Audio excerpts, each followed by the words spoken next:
আজকে হচ্ছে নিমোর 1.5 বছরের ভ্যাকসিনটা, মানে যেটা 16 মাসের ভ্যাকসিনটা হয় সেটা। আমি এখানে জামা পরে নিয়েছি, নিমো রেডি হয়ে গেছে। কি হলো?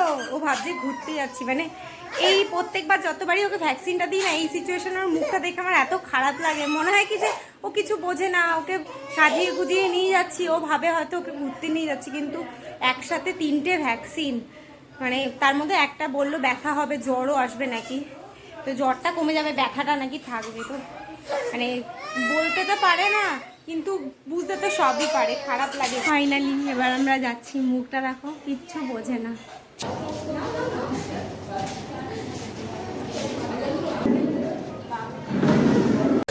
নিমোর অবস্থা দেখো, সারা জায়গা হেঁটে বেড়াচ্ছে। একটা ফ্রেন্ড পেয়েছে। ভ্যাকসিন দিয়ে বাড়িতে চলে এসেছি, এখন নিমোকে খাওয়াতে বসেছি। মানে প্রচণ্ড কান্না করেছে এইবার। আর তার মধ্যে সমস্যাটা কী হয়েছে, ওকে প্রথম দিকে মানে 1.5 মাসে, 2.5 মাসে, 3.5 মাসে, 9 মাসে, আর এটাও 16 মাসের ভ্যাকসিন হলো। তো এর আগে যে কটা মাস ভ্যাকসিন দিয়েছি, যেই দিদি দিয়েছে, এবার সেই দিদি ছিল না। তো এইবারকার এক্সপিরিয়েন্সটা আমার খুব একটা ভালো নয়। তার কারণ হচ্ছে অন্যান্যবার কি হয়, যখন 2-3টে করে থাকে, তো অন্যান্যবার একটা ভ্যাকসিন দেওয়ার পরে বেশ খানিকক্ষণ ওকে বাইরে ঘুরিয়ে নিয়ে একটু ঠান্ডা করে নিয়ে তারপর আরেকটা ভ্যাকসিন দিই। মানে সেই দিদি আর কি ব্যাপারটাকে অ্যাকসেপ্ট করে, মানে ব্যাপারটা বুঝতে পারে।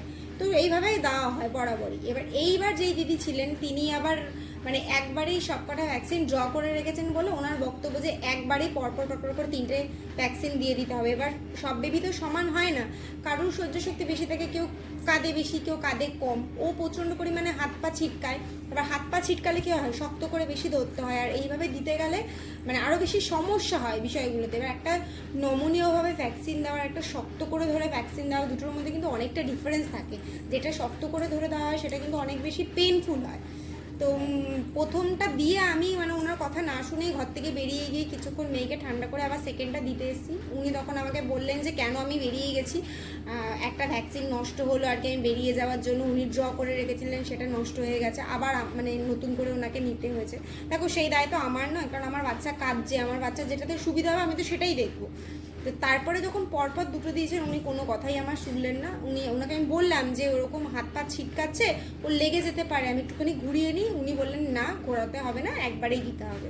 তা একবারে দিয়ে তো যাই হোক, ওনার কথা মতো দিয়ে এসে মেয়ে প্রচণ্ড পরিমাণে কান্না, মানে রীতিমতো এত কাজে আমি বাড়িতে এসে ওকে ঠান্ডা করতে পারছি না। ওকে আমি জেল, একটা থ্রম্বোফব জেল লাগাই, সেটাও লাগাতে পারছি না, এরকম অবস্থা। দেখো কত নিস্তেজ হয়ে গেছে।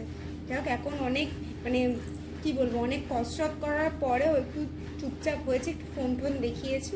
এখনো 3টে বাজে, আমি খাওয়াচ্ছি।